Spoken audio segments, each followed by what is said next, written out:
What's up? It's Marty Yitram, and you are in the Nerd Nest.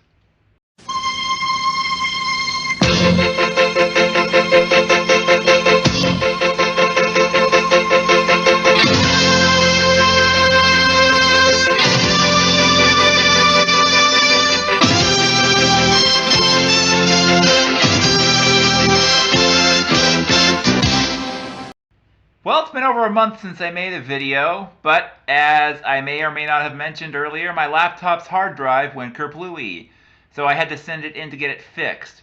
Thankfully, I have it again, and I can get back to making videos. I really wish I had made more this month, but it's summer, everybody's bored, everybody's hot, everybody's cranky. Anyway, back to videos, and I'm starting with a new episode of 15-Minute Game Show Reviews.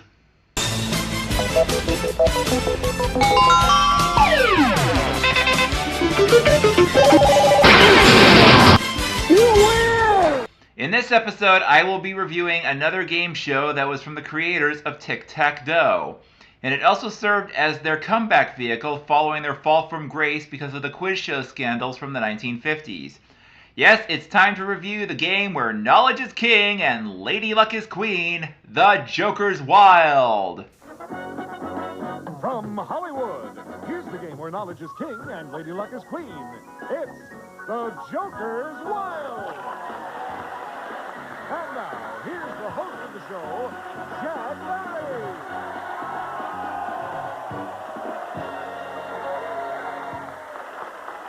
Thank you very much, and welcome once again to The Joker's Wild, and we've got one coming up for you right now. Yes, folks, it's the game that had contestants using a giant slot machine to answer questions and had a chance to win thousands of dollars in cash and prizes. And it was the comeback vehicle for two men, Jack Barry and Dan Enright, who were blacklisted by the U.S. TV industry for nearly a decade because of their involvement in the infamous quiz show scandals of the 1950s. The Joker's Wild went through a couple of pilots in 1968 and 1969 before airing a test run on KTLA in Los Angeles before airing nationally. The show premiered on CBS on September 4th, 1972, and ran until June 13th, 1975, premiering on the same day as Gambit with Wink Martindale and The New Price is Right starring Bob Barker, the latter of which of course is still airing on the iNetwork to this day and is now hosted by Drew Carey. The show went into reruns and, thanks to good ratings, returned in daily syndication on September 5th, 1977, ending on May 23rd, 1986, and, in many markets, aired back-to-back with its sister show Tic Tac Dough when it returned to the air in 1978. There was also a children's version of the show during the 1980-81 season called Joker, Joker, Joker. The show also saw two revivals, one in the 1990-91 season hosted by future Shop So You Drop host Pat Finn, and from 2017 to 2019 on TBS and then TNT and hosted by Snoop Dogg. However, we're going to be discussing the original 1970s-80s versions in this video. The host for the series was Jack Barry, who was also its creator. Barry, who was born in Lindenhurst, New York on Long Island in 1918, graduated from the University of Pennsylvania's Wharton School in Philadelphia. In the 1940s, he began hosting radio programs on WOR-AM in New York City, where he would meet his future business partner, Dan Enright, and they would eventually focus on the new medium of television. In 1956, Barry and Enright launched the original Tic Tac Dough and 21 on the NBC television network, the latter sponsored by Geritol, with Barry hosting both shows. In a 1992 PBS documentary, Dan Enright said that after the first unrigged playing of 21, Geritol complained to Barry and Enright the following day about the dullness of that episode. The two contestants repeatedly missed questions. According to Enright, he said, quote, "From that moment we decided to rig 21. The show was then meticulously choreographed right down to how the contestants composed themselves on the air. In 1958, after a match was found to have been rigged, with one contestant's victory having been predetermined by the producers, as dramatized in the 1994 movie Quiz Show, which I highly recommend everybody watches, 21 was canceled, and Barry and Enright were forced to sell their shows to NBC. Though Enright and co-producer Albert Friedman actually carried out the rigging of 21, Barry himself admitted in his later years his role in covering up for the two partners. After the scandal, Enright moved to Canada to continue his work in television, effectively being blacklisted from the American television industry. Barry, however, continued to work in Florida and in LA in radio and local television. Barry worked as a game show consultant to other producers such as Mark Goodson and Bill Todman. In 1966, Barry accepted an offer from his former partner Dan Enright, who is now working for Screen Gems up in Canada, to collaborate on small Canadian-produced quiz shows. He commuted between the two countries for the next 2 years to do so, before moving his family to Spain briefly. Barry later put down a payment on a Los Angeles area radio station because it would require him to have a license from the FCC, and that if the FCC was willing to grant him a license, it would decisively demonstrate that his reputation was no longer tainted by the quiz show scandals.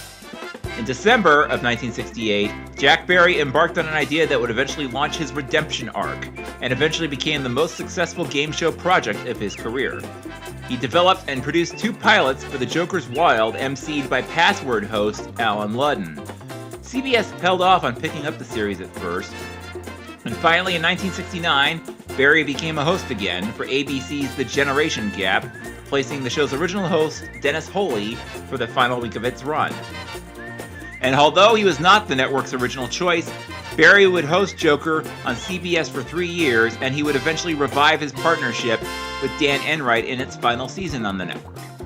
Barry and Enright, of course, would also create other game shows throughout the years. In addition to reviving Tic Tac Dough, they also created Break the Bank, which is hosted by Tom Kennedy on ABC and Jack Barry in weekly syndication, Play the Percentages, Bullseye, Hot Potato, and Bumper Stumpers. The last was created by Tic Tac Dough's host, Wink Martindale.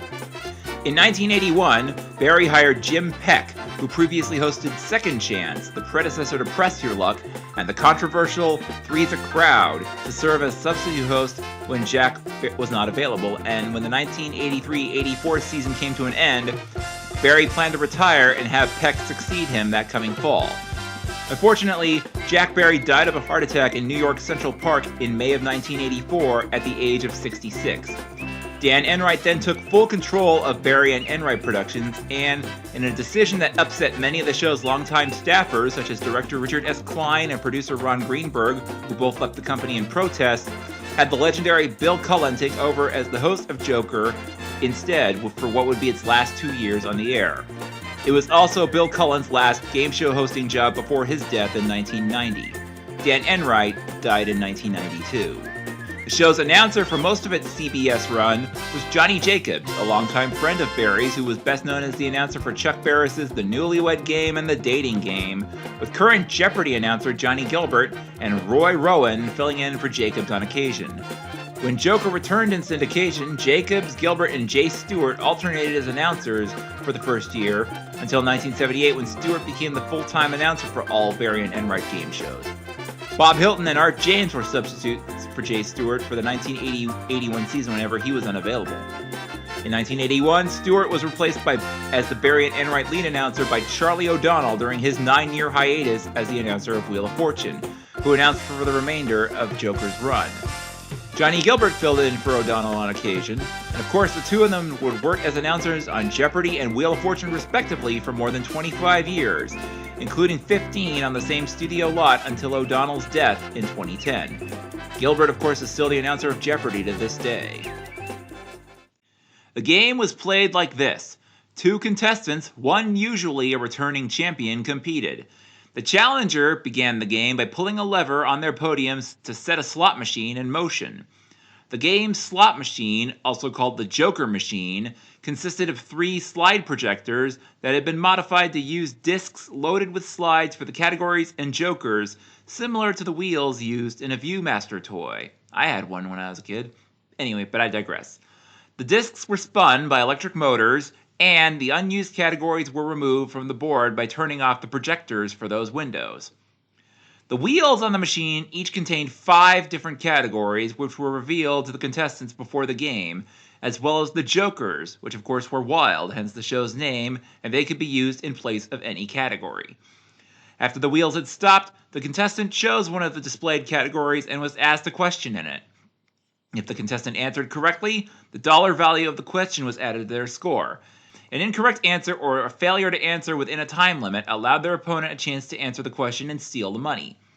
Certain special categories gave the contestant in control a chance to win extra money by either increasing the question value or allowing multiple questions on their turn, or it sometimes involved the participation of both contestants. The values of the questions were determined by the spin. Categories were worth $50 for a single. A pair without a joker, if chosen, was played for $100, and a natural triple, 3 of a kind with no jokers, required the contestant to answer a question in that category for $200. In addition, starting in 1974, spinning a natural triple awarded a bonus prize, which the contestant kept whether or not they answered the question correctly or even won the game. The bonus initially consisted of one prize worth anywhere from $300 to $500, but by late 1983, it had been changed to a jackpot of prizes that increased in value after every show in which it was not won. Under these rules, the largest single natural triple jackpot awarded totaled $26,550 and was won by champion John Houlihan on May 2, 1984, after going unclaimed for 46 consecutive days. In a sad coincidence, Jack Barry died on the day of that show's airing. When 1 or 2 jokers came up during a spin, a contestant could use them to match any displayed category and create a pair or a triple, increasing the value of the question. They could also substitute a joker for a category in play, but not displayed on the wheels, and this is called going off the board, for $50 with 1 joker showing, or either $50 or $100 with 2. In addition, if a natural pair and a joker came up, the contestant could actually discard the pair, but use the joker to go off the board in that same category for $50. Spinning 3 jokers allowed the contestant to choose any of the categories in play during the game, and a correct answer right then and there won the game regardless of the contestant's score or whether a full round had been played or not.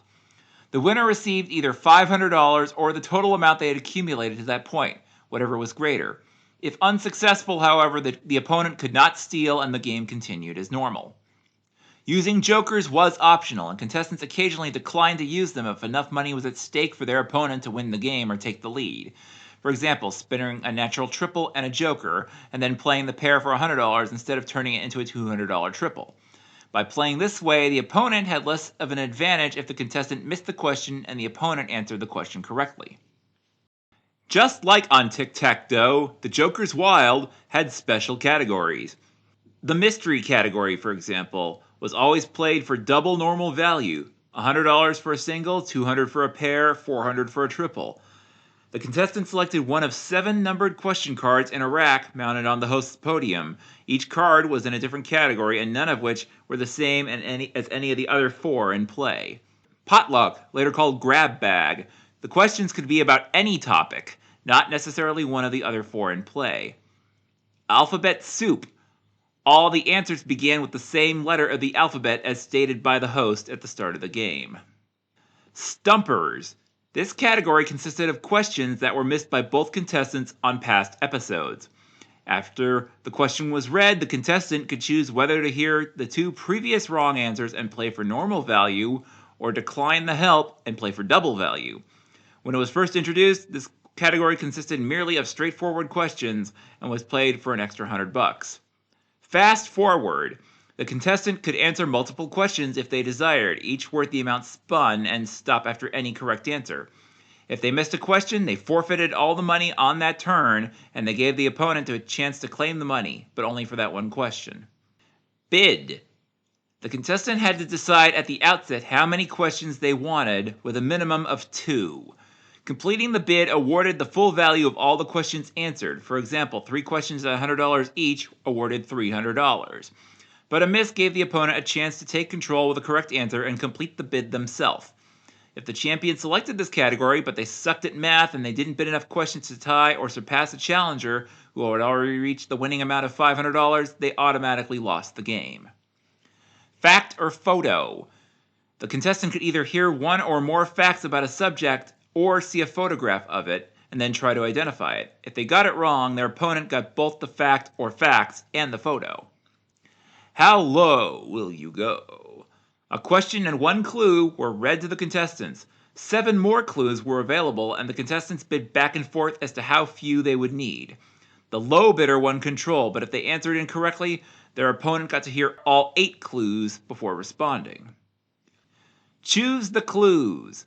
The opponent decided whether the contestant would receive 1 clue and play for double value or play 2 clues for the normal value. If the contestant was given only 1 clue and missed, the opponent got both clues and played for the normal amount. The game was played in rounds, with each contestant guaranteed 1 turn per round unless the outcome of the challenger's turn made it unnecessary for the champion to take their own. The first contestant to reach $500 or more won the match, kept their money, and played the bonus round. If the challenger reached or surpassed $500 on their first turn of the round, the champion had one last chance to spin either 3 jokers or a combination that would beat or tie that score. Either contestant could win the game by reaching $500 with a correct answer to a question missed by the other, or by spinning 3 jokers and correctly answering a question in any category.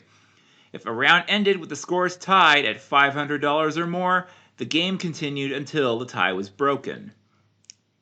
As was common practice on Barry and Enright's game shows during this period, champions played until they were defeated, and after every 5 wins, they won a brand new car. There were some exceptions, though. For the first 2 weeks of the CBS version in 1972, triples were worth $150, and a 3-joker spin resulted in an automatic win for the contestant without having to answer a question. Also from the premiere up until around May 1974, the champion went first in each round. Afterwards, the challenger did. The show had 3 different bonus rounds during its original CBS run. On the first 2 shows, the wheels were loaded with various prizes. The champion spun once and could either keep the prizes that came up or decline them in favor of a second spin. In the latter case, they automatically received the prizes from that spin. Some prizes were marked with circles. If 3 circled prizes came up in a single spin, the contestant won a car in addition to those prizes. This was dropped and modified on the 3rd aired episode, where the circles were eliminated and the car was added to the prize wheels instead, in addition to other high-value items such as boats or trips. This bonus round ended after the 2nd aired week. The next bonus round was called Jokers and Devils, and the wheels contained only those characters. The contestant took up to 3 spins, receiving a prize of increasing value every time 3 jokers came up. If a devil, who was a caricature of Jack Barry, appeared at any time, the round ended and they lost all the prizes accumulated to that point. The contestant could end the round after any safe spin and keep the prizes they had won. Originally, the champion got up to 4 spins with a large prize such as a car or a trip at stake on the last one. For a brief period, the prize for a spin was not revealed until after the wheels had stopped. Starting in 1974, the most famous bonus round, Face the Devil, premiered and would be used for the rest of the network run and through the whole syndicated era. This time, the wheel now had cash amounts from $25 to $200 in increments of $25, and on one of the wheels was the devil. The contestant took a spin, and the results were then displayed. If the wheels showed money, the contestant could stop and take the cash or keep going. If they could earn $1,000 or more or get 3 of the same amount, a natural triple, without spinning the devil, the champion won the money accumulated plus a prize package worth anywhere between $3,000 and $5,000. Spinning a natural triple automatically awarded the prize package along with either $1,000 or the total in the pot plus the value of the triple, whatever was more. Of course, if the devil showed up, the bonus round was over and the champion lost everything. For the 1974-75 CBS daytime episodes, as well as the first 6 syndicated seasons, the same prize package was at stake for the entire show until it was won, but this was changed to a different prize package in each bonus round for the final 3 seasons. Also early in the show's run, on CBS, returning champions were competing for a chance to win the Joker's Jackpot, an accruing cash jackpot that started at $2,500.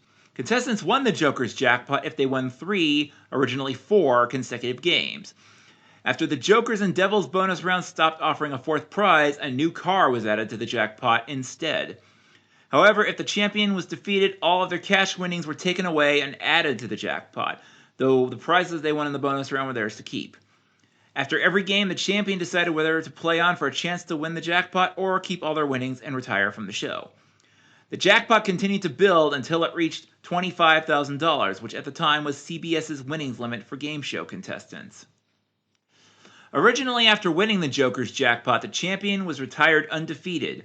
But in February of 1973, the rules were changed to allow champions to continue playing until either being defeated or reaching the CBS winnings limit. Once a champion won the Joker's jackpot, that money and the car, once it was added, was theirs to keep, even if they lost a subsequent game. Upon implementation of the Face the Devil bonus round, the Joker's jackpot was discontinued. Contestants kept whatever they earned while still retiring after winning $25,000 or more and received a car after every fifth victory. The Joker's jackpot was never used in the syndicated version and is not to be confused with the aforementioned natural triple jackpot. In late 1974, a special lucky $100 symbol appeared on each of the 3 bonus wheels. If a contestant spun all 3 of these symbols in one turn, they didn't just win the prize package and the $1,000, but they also won a $3,000 cash bonus and a trip around the world worth approximately $7,000. The bonus increased by $100 a day until it was won, or the combined value of the bonus and the trip reached $15,000. After the extra prizes were claimed, the lucky $100 symbols were removed and the bonus game reverted to its standard format.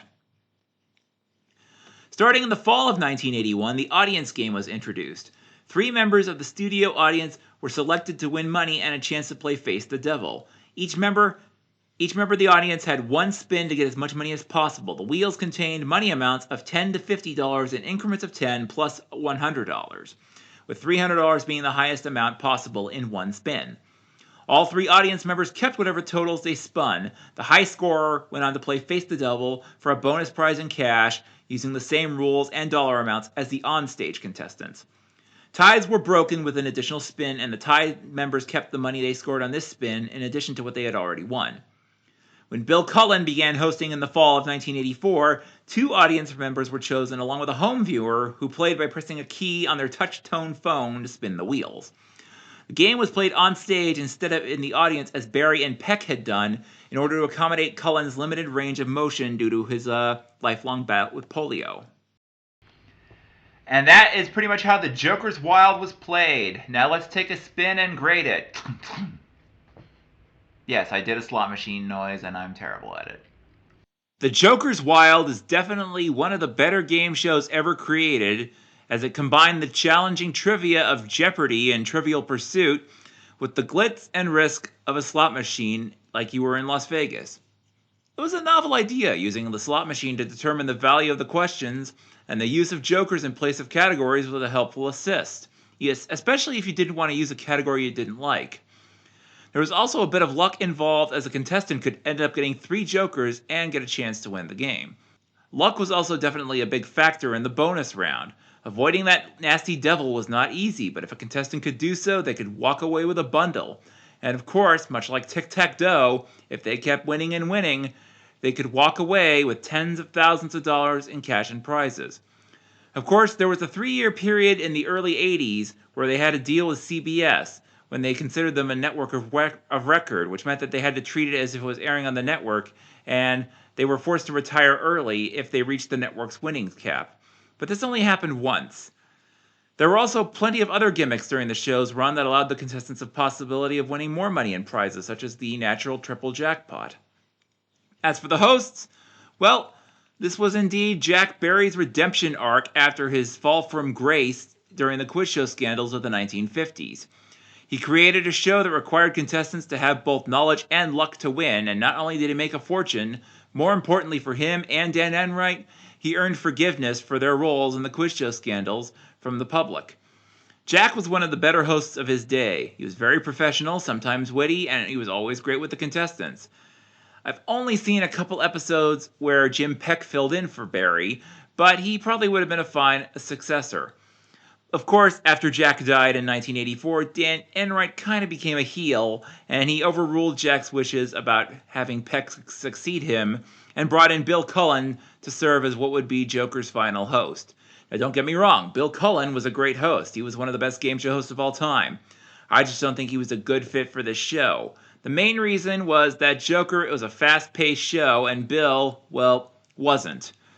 He was 64 years old when he took over for Joker's Wild, and honestly, he was starting to show his age. And sometimes the show actually ground to a halt. His recent earlier shows, such as Child's Play and Hot Potato, allowed him to move at a slower pace and still have the wit he had when he was younger. Also, by the end of the show's run, Joker seemed somewhat staid and cheap compared to its newest competitors, Jeopardy and especially Wheel of Fortune, which gave away a lot more cash and prizes than Joker by the mid-80s. Even Tic Tac Dough offered slightly more than Joker by then. And of course, the success of Wheel and Jeopardy are partly why both Tic Tac and Joker were gone by 1986, though both would see brief revivals in 1990 and again in the 21st century. That being said, The Joker's Wild was still a good show, and it had a fun, solid format that combined both luck and knowledge and redeemed a formerly disgraced host in Jack Barry, and as such, it spins a solid A. Now here's the part where I talk about how I'd revive the show if I had a chance. The show has been revived twice since its original run ended in 1986. First in 1990 with Pat Finn as host, with a radically altered format, which I'll discuss in another video because despite being the same show in name only, it was actually a good show in its own right. There was also a revival in 2017 hosted by Snoop Dogg, and it kept the classic format but with a couple of tweaks. Notably, each episode was now self-contained and it had no returning champions. About a decade before that, Sony and King World shot pilots for a failed revival in 2006, hosted by longtime game show producer Mark Maxwell Smith and another by former Good Morning America and Telemundo correspondent Alex Cambert. The game used similar rules to the 1977-86 version, and for the most part, those are the rules I'd use. 2 contestants compete as before, and now a single category is worth $250, a pair $500, and a natural triple $1,000. The jokers are wild, of course, and the contestant can go off the board, and getting 3 jokers gives the player a chance to win the game. Unlike the original, however, if they missed, their opponent could win, but with a different question in the same category. $5,000 or more wins the game, and both contestants keep their money. The Face the Devil round is the same as before, with the dollar amounts now being $250 to $2,000 in increments of $250. Getting to $10,000 or more, or a natural triple, wins the cash and a prize package worth anywhere from $7,500 to $15,000. As before, the devil will spell doom, but I'm going to add jokers to the wheels, and if a contestant got 3 jokers in one spin, they'd win the Joker jackpot that starts at $10,000 and increases by $5,000 each day goes unclaimed, in addition to the prize package. And since the jokers appear in the windows, if a contestant spins one, they can freeze that window and hope the devil is behind it. Getting 3 jokers also wins the game, but not the Joker's jackpot, because there has to be 3 jokers in one spin for that. 5-time champions would win a new car as before, and 10-time champions would retire but would earn a guaranteed spot in a tournament of champions and get a bonus of $50,000 cash. As for the host, I'd go with someone like Mario Lopez, James Corden, or Jason Kelsey. Hey, Michael Strahan's hosting Pyramid, and he's done a good job, so why not have another great football player be a game show host? And the announcer could either be Wheel of Fortune's Jim Thornton or former Family Feud announcer Joey Fatone. Anyway, that's my most recent episode of 15-minute game show reviews. Remember to subscribe to my YouTube channel. Hit the smash the like button. I keep saying there's no smash button. That's on smash. We need a smash button. Anyway, I need a smash burger. I'm kind of hungry. Okay. Yeah, remember to smash the like button. Subscribe to my channel. Follow me on Space Hey. You know all the rules. You get the idea. I will be making more videos, hopefully before everybody goes back to school in the fall, whatever, just so, I have a little time to kill. Until next time, I'm Marty Ittram, and I am logging out of the nerd nest. So long.